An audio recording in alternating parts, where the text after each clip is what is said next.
মই শিৱসাগৰৰ 5টা সমষ্টিত কংগ্ৰেছে প্ৰাৰ্থী দিব বুলি কোৱা নাই। এইটো অলপমান ইচ্ছাকৃতভাৱে যিসকলে এটা বিজেপি বিৰোধী শক্তিটোক দুৰ্বল কৰিব বিচাৰে আগতীয়াকৈ যিকোনো উপায়েৰে, এইটো তেখেতসকলৰ এটা কাৰসাজি আৰু তেখেতসকলৰ অভিসন্ধি।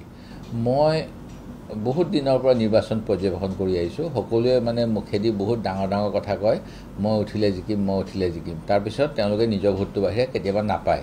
এই শেহতীয়া পঞ্চায়তৰ পৰা আৰম্ভ কৰি কৈছোঁ মই কথাটো। সেই গতিকে মূল কথাটো হ'ব লাগে যে আমাৰ শত্ৰু কোন চিনাক্তকৰণ হ'ব লাগে আৰু শত্ৰুৰ বিপৰীতে ভোটটো সংগঠিত কৰিব লাগে। ভোট সংগঠিত নকৰিলে ভোট বিভাজন হয়।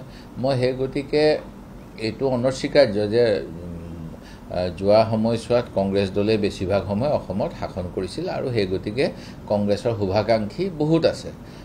সেইসকলে এতিয়া আমাৰ অলপমান গণসংযোগ বিচ্ছিন্ন হোৱাৰ বাবে অন্যান্য দলৰ প্ৰতিও আকৰ্ষিত হোৱা মই দেখা পাওঁ। সেই গতিকে মই কৈছিলোঁ যে আমাৰ ভেটিটো শক্তিশালী কৰিব লাগে আৰু তাৰপিছত যিহেতু মিত্ৰতাৰ কথা চলি আছে, অনাগত সময়ত ভৱিষ্যত সময়ত সেইবিলাক আলোচনা হ'ব। কিন্তু মিত্ৰতা কৰিলে কি লাভ হ'ব যদি ভোটবিলাক সংগঠিত নহয়, বিভাজিত হৈ থাকে। মোৰ কথাটো আছিল সেইটোকে যাৰ যি ইচ্ছা, মইতো কাৰো মুখত বাধা দিব নোৱাৰোঁ। ইচ্ছাকৃতভাৱে ইণ্টাৰপ্ৰেট কৰিলে, তাৰ ওপৰত বিভিন্নজনে মোক সমালোচনাও কৰিলে সামাজিক মাধ্যমত। মই বিশেষ প্ৰতিক্ৰিয়া দিব বিচৰা নাই। মই ভাবোঁ মই যিটো কথা কৈছোঁ শুদ্ধ কথা কৈছোঁ।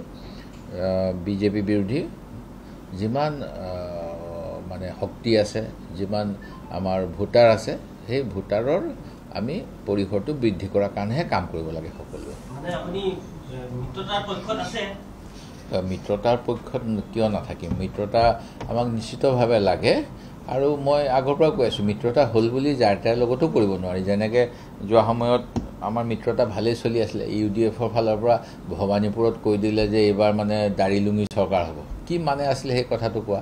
ঠিক তেনেকৈ এইবাৰ কৈ দিলে আমাৰ আমুক হ'ব, আমাৰে কোনোবাই কৈ দিব আমুক দায়িত্ব পাব। এইবিলাক কথা ক'ব নাপায়। এইবিলাক কথা ভাবি চিন্তি ক'ব লাগে আৰু তেনেকুৱা কথা ক'লে কিছুমান মানুহৰ অলপমান মানসিকভাৱে দৃঢ় হৈ নাথাকে, তেওঁলোকে বিভিন্নভাৱে দুৰ্বল হৈ থাকে। সেই দুৰ্বল মানুহখিনিয়ে পুনৰ স্থিতিৰ পৰা আঁতৰি আহে, যদিও বিজেপি বিৰোধী স্থিতি লয় আকৌ ভয় খাই যায়।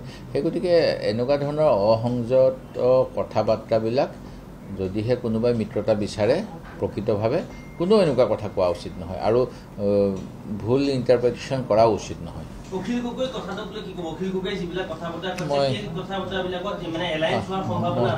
মই একো নকওঁ, এই বিষয়ত একো নকওঁ।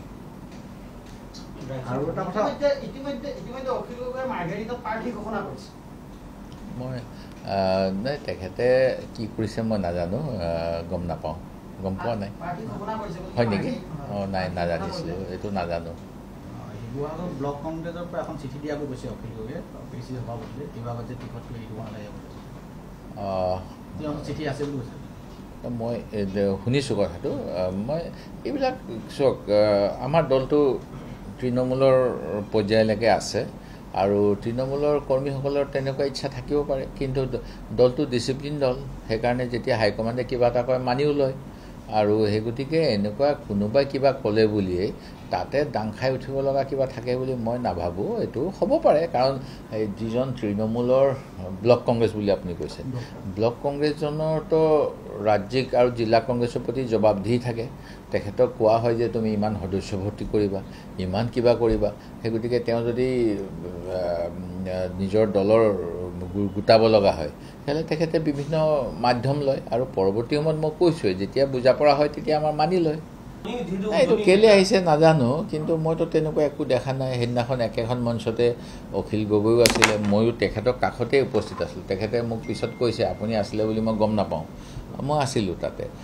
মই তেখেতৰ বক্তব্য শুনাৰ পিছতহে ওলাই আহিছোঁ আৰু আমাৰ সভাপতিয়ে বক্তব্য দিছিল।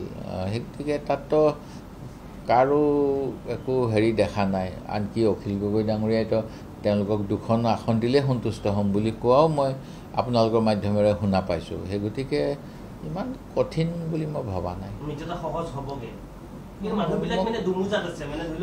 কোনে কৰিছে সেইটোৱে মই কৈছোঁ ন। এইবিলাক এতিয়া ধৰক এখন ফটো আজি ছ'চিয়েল মিডিয়াত দেখিছোঁ, বহুত পুৰণি ফটো, যিখন ফটোত দেখাইছে বাবা আমতে নে কি নাম, নহয় এই শুই থকা বাবাটো কি নাম, এই যে লোকপালৰ বিষয়ে কৰিছিলে, কি নাম আছিলে, আন্না হাজাৰে, বাবা আন্না হাজাৰে, তেওঁৰ লগত কিৰণ বেদী, তেওঁৰ লগত অৰবিন্দ কেজৰিৱাল, তেওঁৰ লগত অখিল গগৈ, পুৰণা ফটো।